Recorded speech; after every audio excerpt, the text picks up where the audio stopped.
네, 안녕하세요. 저는 한인가정상담소 가정폭력부서 패밀리 어드보케이트 조이스 우라고 합니다. 먼저 저희 그 트라우마 컨퍼런스에 오신 여러분들을 너무나도 환영하고요. 저는 저희 상담소에서 관계에 어려우신 분들 그리고 건강하지 않은 가정의 모습 때문에 힘드신 분들과 상담하는 일을 하고 있고요. 또 지역사회의 그 건강한 관계가 무엇인지 또 교육을 하는 일도 함께 하고 있습니다. 사실 가장 안전해야 하고 또 가장 사랑받고 사랑을 나누어야 하는 우리 가정에서 사람들이 받는 상처가 굉장히 참 많은 것 같아요. 그래서 오늘은 짧게 저희가 우리 가정 내의 모습은 어떤지 함께 이야기를 나누고요. 함께 생각해 보시는 시간이 되도록 하면 좋을 것 같습니다. 약 1년 전에요. 여기에 계신 누구도 상상하지 못했던 팬데믹이라는 것이 시작이 됐어요. 코로나19. 그러면서 2020년 3월부터는 팬데믹 코로나로 인해서 행정 명령이 떨어지면서 회사를 가지 않고 집에서 재택근무를 한다든지 아니면 아이들이 학교를 가지 않고 온라인 수업을 한다든지 하면서 굉장히 많이 힘드셨던 시간을 보내셨던 것 같아요. 아직까지도 계속되고 있지만요. 그래서 집에서 온 가족이 시간을 함께 보낼 때 우리가 의견 충돌도 많아지고요. 또 팬데믹 때문에 실질, 또 경제적인 문제들, 그리고 자녀들의 양육 문제, 그리고 이 상황이 언제쯤 끝날지 모른다는 그런 불안감 때문에 더 많이 힘드셨던 것 같아요. 저도 물론 마찬가지고요. 그러다 보니까 우리의 스트레스가 굉장히 많이 생기고 그 스트레스를 건강하게 해결하지 못해서 부부싸움이 더 많이 생겼다고 합니다. 저희 상담소에도 건강하지 않은 가정, 또 건강하지 않은 관계 때문에 상담 문의를 하시는 그 전화 요청이 2배에서 3배가량이 늘었다고 해요. 그리고 또 아이들이 집에 머무는 시간이 굉장히 길어지면서 아이들의 가정 내 부모님으로 받는 아동 학대도 굉장히 많이 증가가 됐다고 합니다. 사실은 팬데믹 상황에서는 학교에 가지 않고 유치원에 가지 않다 보니까 학교에서 선생님이나 유치원 선생님께서 아동 학대 여부를 확인할 수 있는 길이 없었어요. 그래서 실제로 보고된 것보다 더 많은 신고되지 않은 아동 학대가 있다고 다들 예상을 하고 있습니다.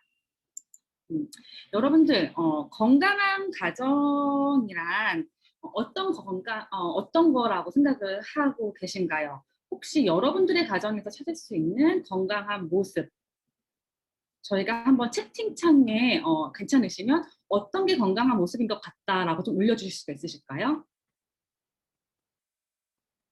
지금 여기 사진을 보면은 굉장히 가족들이 같이 노래도 부르면서 화분에 꽃에 물도 주면서 행복해하고 있는데 여러분들의 가정에서 찾을 수 있는 건강한 증상들, 모습들은 어떤 게 있을까요?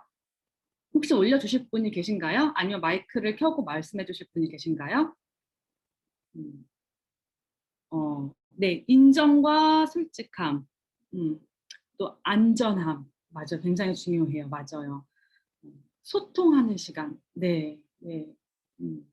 그리고 맞아요. 서로 대화를 잘할 수 있는 가족. 그리고 가족 모두가 할 말을 할 수 있는 가족. 맞아요. 네. 이제 제가 조금 이따가 다 이 이야기를 함께 나눌 텐데요. 여러 가지가 있겠죠. 서로 지지해주고 응원해주고 또 같이 시간을 많이 보내는 가족들. 이런 게 건강한 가정의 모습이라고 생각이 되죠. 근데 우리가 건강한 가정의 모습을 보기에 앞서서 한번 여러분들이 한번 좀 생각해 봤으면 좋겠는 걸 제가 갖고 왔어요. 부부 싸움은 칼로 물베기이며 그냥 그저 사소한 싸움이다. 여러분들 어떻게 생각하세요? Yes or no? 음, 어떻게 생각하세요? 채팅창에 좀 올려주세요. 어떻게 생각하세요? 부부 싸움은 그냥 사소한 싸움이다. no. 아니라고 그러신 분도 계시고 네, 아니라 그러신 분이 많으신데요. 맞아요. 우리가 사실 우리 가족만큼 미스테리하고 비밀스러운 집단이 없는 것 같아요. 그만큼 남의 가정에서는 어떤 일이 어떻게 일어나고 있는지 아무도 모르고 있죠. 한국 문화는 우리가 특히 이야기를 할 때 수치 문화라고 하잖아요. 그래서 무슨 일이 우리 가정 안에 생기면 남들에게 알리는 것을 두려워하죠. 우리 가정의 일은 우리만 알아야 한다. 그리고 어디 가서 이런 거 절대로 얘기하면 안 돼. 이렇게 부모를 통해서 교육을 받았든 받았지 않던 간에 우리가 살면서 나도 모르게 배워왔던 것 같아요. 그래서 우리 가족의 비밀처럼 그래서 남들에게는 절대 알리려고 하지 않았죠. 그럼 부부싸움과 건강하지 않은 관계에 대해서 제가 잠깐 이야기를 좀 하도록 할게요. 이렇게 물어보시는 분들이 많으세요. 그럼 어떻게 부부가 가정에서 부부싸움 한 번 안 하고 사니까 그게 가정입니까? 라고 말씀을 하세요. 그렇죠. 부부싸움 물론 할 수 있죠. 근데 제가 말씀드리고 싶은 거는 건강하지 않는 관계에 부부싸움을 하는 거예요. 우선 건강하지 않은 관계에 대해서 제가 말씀을 좀 드릴게요. 건강하지 않는 관계는요, 한마디로 힘의 균형이 깨진 상태의 싸움이라는 거예요. 그래서 한 사람이 그 사람이 가지고 있는 힘을 가지고 상대방을 통제하는 일방적이고 지속적인 행동들을 말합니다. 이 안에는 물론 신체적인 것도 들어가겠고 언어적, 정서적, 경제적 폭력 등 다른 게 많이 들어가겠죠. 그렇다면 부부싸움은 무엇이냐? 부부싸움은 건강하지 않은 관계와 반대로 힘의 균형을 서로 가지면서 싸우는 거예요. 그래서 동등한 위치에서 서로가 자기 주장을 할 수 있고 자기가 이야기하고 싶은 자기 감정들을 솔직히 이야기할 수 있을 때 저희는 부부싸움이라고 하지요. 그런데 부부싸움을 하다가도 뭐 도중에 욕을 한다든지 물건을 던진다든지 아니면 소리를 지른다든지 아니면 신체적인 폭력, 뭐 밀친다든지 이런 게 또 발생하게 되면은 이건 또 건강하지 않은 관계의 모습이겠죠. 그러면 가정 내 이제 이렇게 건강하지 않은 모습들 그리고 부정적인 관계는요. 부모와 그 안에서 자라고 있는 자녀들에게도 스트레스의 원인이 될 수 있습니다. 말로 자주 싸운다든지 네, 말로 자주 싸운다든지 아니면 화를 쉽게 내는 것들은요. 가장 우리 눈에서 쉽게 보일 수 있는 즉각적인 증상일 수 있지만 가족의 그 건강하지 않은 관계는요. 여러 가지 모습으로 가족 구성원들에게 추가적인 문제를 발생하고 있죠. 그래서 제가 여러분들께 리서치 연구 결과를 하나 말씀드리려고 해요. 2019년도에 가족 심리학 연구 발표에 따르면요. 우울증은 어린 시절 경험했던 폭력적이고 부정적인 가족 관계와 많은 관련이 있다고 합니다. 이미 익히 우리는 알고 있지만 이 연구가 보여주는 건요. 우리 몸에는 코르티솔이라는 스트레스가 생길 때 나오는 스트레스 호르몬이라는 게 있는데요. 어린 시절에 폭력적인 부모님의 모습을 목격했다든지 아니면 어렸었을 때 학대를 당한 경험이 있었던 경우에 이 호르몬이 많이 생기는 거예요. 분비가 되면서 스트레스 때문에 상한 몸과 마음이 회복되지 못할 때 이 스트레스 호르몬이 심장 질환뿐만 아니라요. 불안과 관련된 질병들을 조절을 못한다는 거예요. 그러다 보면은 당연히 이에 따른 신체적인 또 건강적인 문제들이 동시에 생기겠죠. 그리고 서든 캘리포니아 대학의 연구에 따르면요. 폭력을 포함한 건강하지 않은 관계는요. 가족 내에서 폭력의 사이클을 만든다고 합니다. 그 누구도 우리 가정의 폭력에 대해서 이야기하려고 하지 않기 때문에 건강한 관계를 또 배우지 못했기 때문에 이 아이들이나 이 성인들이 밖으로 나가서 외부에 나가서 학교 생활을 할 때나 아니면 여자친구, 남자친구를 만날 때 아니면 또 나중에 결혼할 나이가 돼서 정년이가 돼서 결혼했을 때 그 관계 안에서 관계를 맺는데 굉장히 어려움을 갖는다고 해요. 자기들이 어렸을 때 배우려고 하지 않아도 나도 모르게 이러한 가정에서 습득되고 내가 보고 들었기 때문에 그 모습들이 나의 인간관계를 맺으려고 할 때, 나중에 맺으려고 할 때 많은 영향을 끼친다는 거죠. 그래서 개인의 삶에 전반적인 영향을 끼친다는 것을 좀 기억해 주셨으면 좋겠어요. 다른 사람들과 마찬가지로요, 학대, 뭐 아동 시절의 아동기의 학대들 아니면 건강하지 않았던 가정의 부모님들의 모습 등을 우리가 정상적이다라고 또 생각하는 경우가 있어요. 그렇죠? 예를 들면 우리 집만 이런 게 아니겠지? 다른 집도 당연히 이런 모습일 거야. 그리고 내가 우리 부모님 중에 한 명이 그 상대방을 힘으로 통제하는 그 모습을 봤다라고 하면은 이 사람도 '아 힘으로 통제해도 되는 거구나.'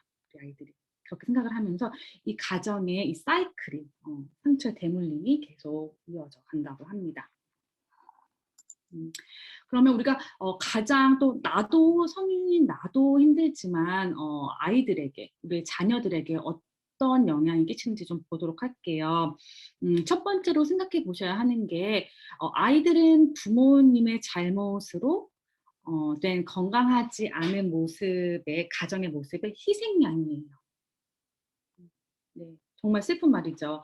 먼저 제가 예를 하나 들어볼게요. 아이들은 잘못을 하지 않았는데도 자신들이 보기 싫어도 부모의 싸우는 모습을 자주 목격했다든지 아니면 부모가 화가 나는 것을 자신들이 화가 나는 것을 컨트롤하지 못하고 욕하고 소리 지르는 모습을 봤다든지 아니면 부모가 화가 나서 이유도 없이 자기의 화를 풀기 위해서 아이들에게 신체적인 폭력 아니면 언어적인 폭력을 행하는 모습을 경험했다든지 이런 상황에 노출이 되면요. 아이들의 정서적 또 심리적 영향을 굉장히 많이 끼치게 됩니다.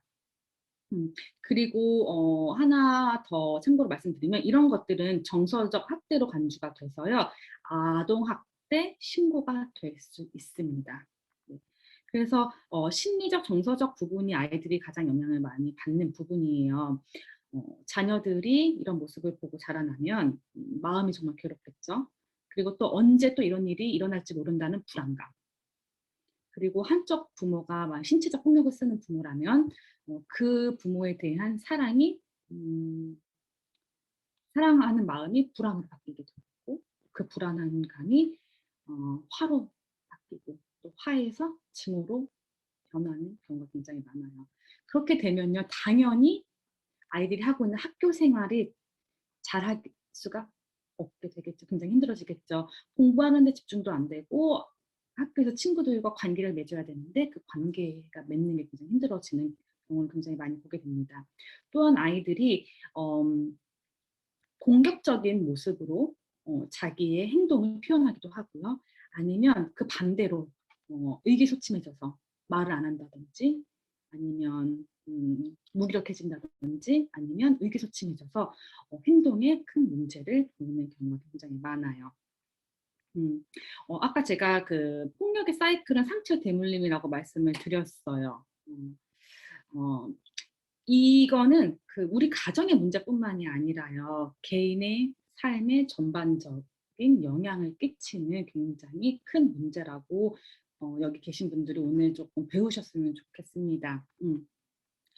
제가 하나 더 말씀드리고 싶은 거는 음 학대와 방치는요. 아이들이 가족 또 사회로 나아가서 또 아니면 다른 사람들과 관계를 맺을 때 그 신뢰감 발달에 또 영향을 굉장히 많이 끼쳐요. 어렸을 때부터 아이가 부모와 신뢰감이 쌓여야 하는데 그런 부정적인 모습을 보고 아니면 나를 방치하고 나를 학대했던 부모와 신뢰감이 쌓이지 않다 보니까 나중에 모든 관계를 맺을 때 그 사람을 믿고 내가 나의 마음을 열고 나의 마음 또 감정을 표현해야 되는데 그게 단절이 되는 경우가 굉장히 많다고 합니다.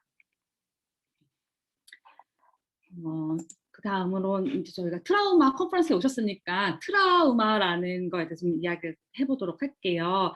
요즘에 굉장히 많이 쓰고 있는 단어가 저도 그렇지만 트라우마라고 해요. 그죠? 쪼끔만 뭐 잘못되면 '아 이거 트라우마야.' 이런 거 우리가 굉장히 많이 보고 있는데요. 그럼 먼저 대체 트라우마의 뜻이 뭔지 또 그 정체가 무엇인지 좀 알아보는 시간을 갖도록 할게요. 트라우마는요. 음 한마디로 정신적 상처라는 거예요. 정신적 상처를 의미합니다.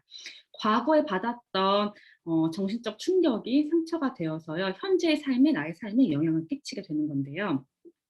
어떤 게 예가 될 수 있을까요? 전쟁, 교통사고, 쓰나미와 같은 자연재해, 지진, 그리고 몇 년 전에 한국에서 정말 우리 마음을 슬프게 했던 세월호 사건, 어 그리고 사랑하는 사람의 죽음, 어린 시절의 학대, 부부싸움, 가정폭력, 그리고 또 1년이 지나서까지 계속되고 있는 이 코비드-19 팬데믹도 저희 트라우마라고 볼 수가 있어요. 이런 경험을 하게 되면요, 우리는 안정감을 느껴야 하는 존재인데 안정감이 완전히 무너지게 되는 거예요. 그러다 보니까 사람들과 세상에 대한 그런 신뢰가 와르르 무너지게 됩니다. 그래서 감당할 수 없는 이런 압도적이고 무서운 감정에 휩쓸리게 되는 건데요.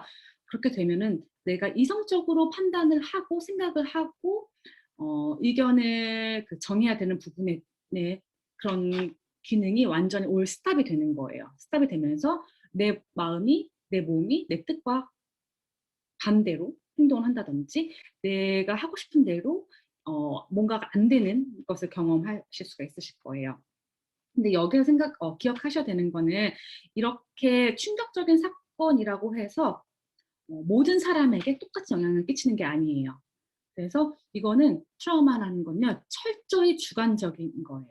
주관적이기 때문에 똑같은 사고를 당했다고 하더라도 어떤 사람은 외상후 스트레스 반응을 아주 크게 보이고 어떤 사람은 상대적으로 나는 괜찮아 하고 쉽게 넘어가는 경우도 굉장히 많습니다. 큰 트라우마 또 작은 트라우마, 네. 큰 트라우마 같은 건 제가 앞에 말씀드렸던 거. 네. 또 작은 트라우마 같은 거는요, 우리가 아이들에게 또 은근히 많이 사용하고 있는 거예요. 예를 들면, 너 누구 닮아서 이렇게 못생겼니? 너 왜 이렇게 뚱뚱해? 너 누구 닮아서 이렇게 공부를 못해? 머리가 나빠? 이렇게 이게 트라우마일까? 정말 이게 과연 트라우마야? 라고 생각할 수 있는 것들 있잖아요. 이렇게 어린 마음에 상처를 주고 자존감을 떨어지게 하는 그런 대화들, 그런 말들도 트라우마라고 합니다. 트라우마는요, 너무 강하고 너무 갑작스럽게 다가오는 거예요. Too much, too fast. 그래서 내가 감당할 수 없게. 트라우마 뇌 관계를 좀 볼게요. 왜냐하면 20년 전까지만 하더라도요, 트라우마는 심리학적으로 다뤘어요. 그래서 너가 이렇게 힘든 거는 너가 조금만 더 마음을 다르게 생각해봐. 아니면 이건 다 너의 마음에 달라. 너의 마음을 먹기에 달랐어. 너의 마음 먹기에 달라져. 그러니까 너가 마음을 좀 제대로 먹어봐. 이렇게 옆에 사람들이 조언을 하고 있었어요. 그런데 하지만 최근에는요, 트라우마는 우리의 뇌와 깊은 관계를 가지고 있다고 합니다. 그 중에서도요, 트라우마는 뇌의 편도체와 강하게 연관이 되어 있는데요. 지금 그림에 보시면요, 그 빨간 다트가 보이세요? 콩처럼 생긴 빨간 부분이요, 편도체라는 부분이에요. 우리의 트라우마는요, 편도체와 깊은 관계가 있고 편도체가 하는 일은요, 우리의 뇌에서 무의식을 담당을 하고 있습니다. 그래서 트라우마를 가지고 계신 분들은 그 기억을 평소에 기억을 아예 하지 못하거나 아니면 의도적으로 아무런 일이 일어나지 않았던 것처럼 억눌러서 그 기억을 하지 않으려고 노력을 해요. 그죠? 그런데 그 경험과 내가 경험했던 그 트라우마와 비슷한 상황에 마주치게 되면요, 자신의 의도와는 상관없이 그 기억이 다시 재현이 됩니다. 예를 들어서 어렸을 때 부모님의 가정폭력을 목격하고 경험한 사람이 자신의 결혼 생활에서 상대방이 함께 이야기를 하다가 조금이라도 언성을 높인다든지 아니면 그냥 손을 이렇게만 들었을 뿐인데도 오금이 저리게 되며 아무 말도 할 수가 없고 또 심지어는 심장이 뛰어서 숨까지 쉬어지지 않는 상황이 되는 경우도 있습니다. 왜냐하면 여기 빨간 콩, 편도체가 나를 보호하려고 고장난 신호등처럼 계속 깜빡깜빡 나에게 신호를 보내고 있기 때문이에요. 또한 트라우마를 가지고 있는 사람들은요, 그 트라우마에 대해서 반응하고 대응하기 위해서요, 남에게 상처를 주는 말이나 상처를 주는 행동이나 를 해서 외부로 분출하는 경우도 있고 아니면 그 폭력성은 외부가 아닌 다 나에게 책임을 전가해. 그래서 책임을 돌려서 나 자신을 자책을 한다든지 아니면 원망하는 경우도 있고요. 아니면 심해지면 우울증 그리고 아니면 자살 시도하는 경우가 굉장히 많다고 합니다. 어 그러면 우리가 앞에서 이야기했던 것처럼 건강하지 않은 가정의 모습들을 보면서 어떻게 해야지 내가 나에게 있던 그런 가정에서의 트라우마 그리고 또 건강한 가정의 관계가 되는지 이제는 좀 이야기를 해 보려고 하는데요. 첫 번째는 감정에 대해서 이야기하는 거예요. 특히 여기 계신 뭐 한국 분들 특히 저를 포함해서 저희는 어 사실 감정 표현하는 데 굉장히 서툴러요. 한국에서 우리가 태어나면서 자란 저희들 같은 경우에는 슬퍼도 슬퍼하지 말라는 이야기 들었고 울고 싶어도 울지 마. 나의 감정을 억눌렸던 것을 많이 배웠던 것 같아요. 그리고 어떻게 억눌려야 하는지 많이 배웠던 것 같아요. 그렇기 때문에 가장 안전해야 하고 어 가장 내가 내 감정을 솔직히 표현할 수 있는 우리 가정에서도 감정 표현에 서투르고요. 표현을 한다고 하더라도 내가 정말 지금 느끼고 있는 감정이 무엇인지 모를 때가 굉장히 많아요. 음. 그래서 첫 번째로는 "오늘 뭐 했어?"라고 일방적으로 물어보는 게 아니고요, 가족에게. 오늘 있었던 일에 대해서 물어보고 나아가서는 그 느낌이 어땠는지 너의 오늘 기분이 어땠는지, 너의 감정이 어땠는지 물어보는 거예요. 두 번째는 다른 사람들의 생각과 감정들 고려하기. 이것도 이제 첫 번째랑 연관을 지어서 가족 내에서 나의 배우자, 또 나의 자녀들, 또 형제 자매들 간의 생각과 감정들도 이해하고 다른 사람의 생각과 감정을 이해하고 또 그 사람이 어떻게 생각하고 있는지 내가 인정을 해 주는 거죠. 예를 들면 "나는 이렇게 말한 건데 상대방은 다르게 들을 수가 있겠구나." 하면서 상대방의 생각과 감정 이해해 주기. 또 세 번째는 서로 다른 점을 이해하고 존중하기. 아무리 같은 배에서 태어난 쌍둥이라고 하더라도 이 사람들이 생각하는 게 거랑 뭐 행동하는 게 다르죠. 그런데 하물며 몇십 년을 따로 살다가 만난 우리 부부들이 똑같은 생각과 똑같은 감정을 또 그리고 똑같은 것을 좋아할 거라는 어 그런 믿음을 먼저 버리셔야 돼요. 네. 우리는 다 다릅니다. 그래서 다르다는 것을 이해하고 존중해 주기. 네. 틀린 게 아니라 다르다는 거예요. 그리고 관계에 대해서 동등하게 말할 기회 가지기. 아까 말씀드렸죠. 부부싸움, 건강한 부부싸움은요. 동등한 관계에서 싸우는 거예요. 그죠? 동등하게 말할 수 있는 기회도 갖는 거. 그리고 우리가 같이 이야기할 때 의견이 맞지 않을 때가 굉장히 많아요. 그럴 때는 서로 조금씩 양보하면서 합의점을 찾는 거죠. 근데 그렇게 될 때는 우리가 같이 합의점을 찾았기 때문에 우리에게 책임감이라는 것이 생겨요. 그래서 우리가 같이 찾은 합의점에 책임감을 가지고 그것을 할 수 있다는 거죠. 노력할 수 있다는 거죠. 건강한 가족의 대화법 볼게요. 하루에 얼마나 많은 대화를 가족과 나누시나요? 네. 굉장히 바쁘시죠. 우리나라 가족, 그러니까 대한민국의 하루 평균 가족의 대화 시간이요. less than 10 minutes, 10분이 안 된다고 합니다. 그죠? 다 너무 바쁘기 때문에. 그런데 사실은 가까울수록 소홀해지는 우리 가정의 모습인 것 같아요. 그래서 우리가 어떻게든 우리 가족이 조금 더 끈끈하고 건강한 관계가 되기 위해서 서로 노력을 하는 것을 조금 연습을 해 봤으면 좋겠는데요. 첫 번째는 공감의 대화예요. 관심 갖는 거지. "내가 당신의 이야기를 듣고 있어요."라고 관심을 보여주면서요.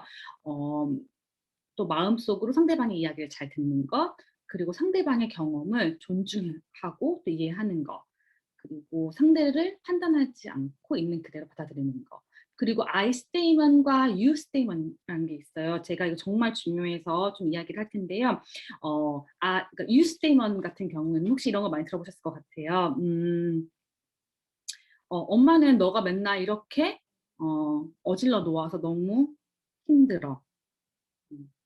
이거는 I statement고요. "너 정말 너무 지저분하고 게을러. 넌 맨날 엄마가 청소해 주길 바래?" 이거는 you statement예요. 어떤 게 다른지 아시겠어요, 혹시? 음.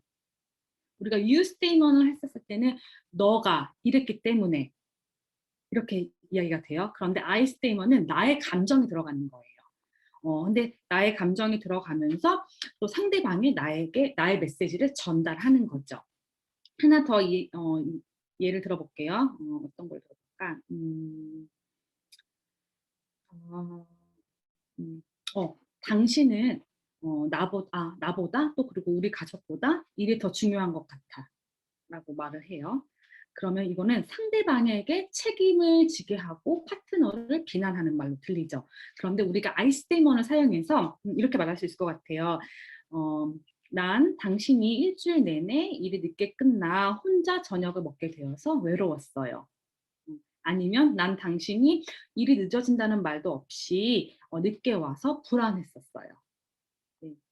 여기에는요, 나의 감정을 말을 해주고 상대방을 비난하는 것을 피하고, 그렇지만 상대방에게 내가 말하고자 하는 의미가 들어갈 수 있도록 해주는 거예요. 그래서 여러분들이 가족분들과 함께 하실 때 꼭 이렇게 you statement보다는 I statement를 사용하시면 좋으실 것 같아요. 그리고 신뢰가 바탕이 된 대화. 음. 자녀들이 어떤 잘못이 있을 때 아니면 어떤 문제가 있고 힘들 때 찾아가서 이야기할 수 있는 곳이 가정이 되어야 하는 거예요. 그렇게 되려면요, 내가 어떤 이야기를 하든지 우리 가족들은 나를 판단하지 않고 받아줄 수 있구나 하고 느낄 수 있게 도와주시는 거예요. 그 다음은요, 지지적인 대화. 그냥 지지해주고 존중해주는 걸 믿어주는 거. 그리고 존중의 대화. 우리는 가장 자존심 상할 때가 상대방이 나를 존중하지 않는다고 생각할 때가 자존심이 많이 상해요. 가정에서나 밖에서나 마찬가지로. 그래서 상대방이 중요한 사람이라고 인정해주는 거. 넌 정말 중요한 사람이야. 그리고 존중의 첫걸음요. 나 그리고 우리 가족들을 인정하는 것에서부터 시작이 됩니다. 그래서 상대방의 편이 되어서 입장을 이해해주고 표현해주는 대화. 그리고 우리 가정은 한 팀이다. 우리는 아무리 힘든 일이 있어도 같이 이 상황을 잘 이겨낼 수 있다라는 믿음을 주시면 좋을 것 같아요. 평등과 존중의 수레바퀴를 한번 보여드리도록 할게요. 우리 가정이 건강한 관계가 되려면요, 어떤 게 필요한지를 좀 잘 보여주고 있어요. 이것도 한번 보시면 좋으실 것 같아요. 우리가 경험했던 상처들, 특히 가족 안에서 받았던 상처들은 우리를 더 아프게 합니다. 더 힘들게 하고 용서할 수가 없게 되죠. 사실 원수라면 보지 않고 살면 너무 좋겠죠. 보지 않고 그 관계를 끊어버리면 좋은데요. 가족은 그런 존재가 아니잖아요. 그죠? 그래서 관계를 끊으면 당장은 내 마음이 편할 수 있어요. 그렇지만 그 내면 깊은 곳 어느 곳에서는 미안한 마음도 들고요. 죄책감. 또 그 안에서 받았던 슬픔과 아픔에는 어떤 그런 트라우마 때문에 힘들어하게 되는 경우가 굉장히 많죠. 그래서 보고 산다고 안 보고 산다고 해결되는 게 아니라는 거예요. 그래서 우리가 지금 할 수 있는 것들은요, 가족 안에서 받았던 상처들, 아픔들, 트라우마, 어떤 식으로든지 건강한 관계가 될 수 있도록 서로 노력을 하는 거예요. 여기 모이신 여러분들이요, 다시 한번 가족에 대해 생각해 보시는 시간이 되셨으면 좋겠습니다.